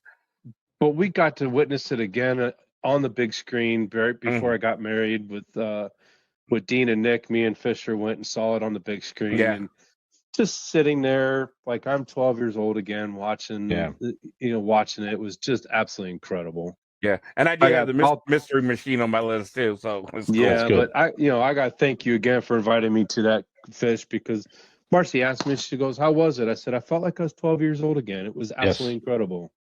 That's the way you're supposed to watch Star Wars. So absolutely, that was the 40th anniversary of Jedi. That was the really Return cool. of the Jedi. Yep. Well, we all no surprise. We'll definitely have overlap here. I got the number 5. I got the DeLorean from Back to the Future. Mm-hmm. Yep. I had the Ectomobile as well, Skinner. Ghostbusters. Okay. That scene, the first scene in Ghostbusters, it gets me excited every time when they get the first call and they show the scene that the lights light and that siren. I just love the siren of the Ecto there, and just it takes off. I love that so much. How about Van 1? Do you recognize that license plate? That's A-Team, isn't it? No, actually, that is from a 1977 black Trans Am Firebird driven by Smokey the Bandit. Smokey. The Bandit, yeah. I should have known that. That's okay. That that Trans Am, that mid '70s Trans Am with that Mhm. huge Firebird on the hood and the the Yeah, sunroof he love had and that. everything. Love that. Man, love that movie so much. I think it's on Netflix, by the way, too. Yeah. But We saw great, that. great car. We saw that on the Yes, we 40th did. anniversary. Sure did. That was That'll a great be time. Miss Marcy that'll had be a 76 Trans Am. very nice. Yeah. How about the Ferrari GT from Magnum PI? That's another great one. Yeah. That's a great one. And then I got repeats. I got the Batmobile, thinking of the original Keith, like you, in the 1966. That just was phenomenal. And number one also for me, Skinner, the Millennium Falcon. That's my favorite ship in Star Wars. It just I love the fact that it's falling apart. It's a clunker, but he gets the job done. He gets the job done. Him and Chewie always fixing it. It Always in love made with the it. Kessel run in 12 parsecs. That sure did. And the sound. That had one of the best sounds of any Star Wars ship on it flies by. The Millennium Falcon, as we know, has a very distinct sound only that it makes. So there you go. I got to give an honorable mention. Yes. I grew up watching a show on Channel 43 called Moon 1999? Space 1999. Yeah, that's right. And they had the ships, the Eagle 1, Eagle 2. I love those ships, and I got one as a kid. And the cool thing about them, they got this cool little beetle head front, a cargo back, and then like 4 engines in the back. But you could take the cargo part off and put the engines to the little head in the front to make the smaller ship, which they could do in real life. I love that thing. That was one of my favorite toys of all time. They made a real Eagle 1. It was this big, too. Very good. Awesome. All right. Good stuff. Well, guys, yes. So that segment is a nice vehicle to take us to the end of the show. How about that? So, oh my God, you're I don't know. Right. I don't know what you're driving at, but that's horrible. Well, Keith, any announcements, sir, before we wrap up another episode? I do not, except for Sanford and Son. Rehearsals are underway. It is July 29th at La Pizzara in Canton, Ohio. Tickets are now on sale. You can go on Facebook and look up Sanford and Son Tribute Show. They're going to go very, very fast. So get your tickets. They're that full dinner, whole 9 yards. So it should be great. Very good. And as always, you can find me also on the Convincing Idiots podcast with Dean and Nick. Pop culture fun every week. Find us on podcast platforms at Convincing Idiots on YouTube and the Boss Code Media TV network. Skinner, Mr. Marcy Skinner. Skinette. Is that what it was you called her? Yeah, she's Skinette. She's no longer Miss Marcy. She's Skinette. Right, she's Skinette now. Nope. Great show. Glad we are back together, fellows. It's been a whirlwind the last 3 or 4 weeks. Just ask that you continue the prayers for Miss Mama Didi. She had a procedure she was just coming out of the procedure as we were going on to record this episode. So I'm hoping, haven't heard anything, and didn't see Miss Marcy grabbing the phone, so I'm assuming everything went well. We'll find out how the procedure when we wake up in the morning. So can you get over here and pick us up? Can you get over here and pick me up? Right. Yeah. Can you please say a prayer for her? We're going to shoot an episode. Continue to pray for the folks in Ukraine and Russia and all that crap going on overseas, that this will finally come to an end soon. So for all that, Brian Fisher and Keith Porter, I am Michael Skinner. We are the guys from GenX. Glad to be back. We appreciate you, and we will see you next week. Take care, everybody. GenX. And get off my lawn! Hey, this is Skinner from ItCameFromGenX. If you like this video, please hit the subscribe button and like, and we'll see you next time.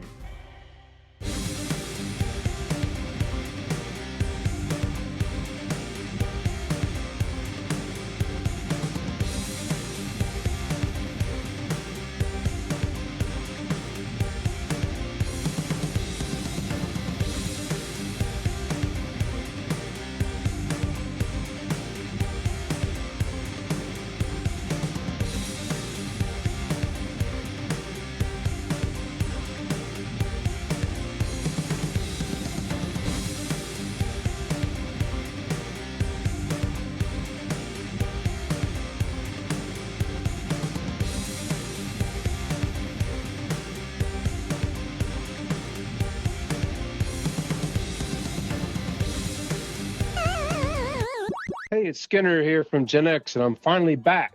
In this week's episode, we discuss the SpaceX and the paid player. Shit. Take two. Try again. 5. Paid 4. passengers. How hard is that? It's all right.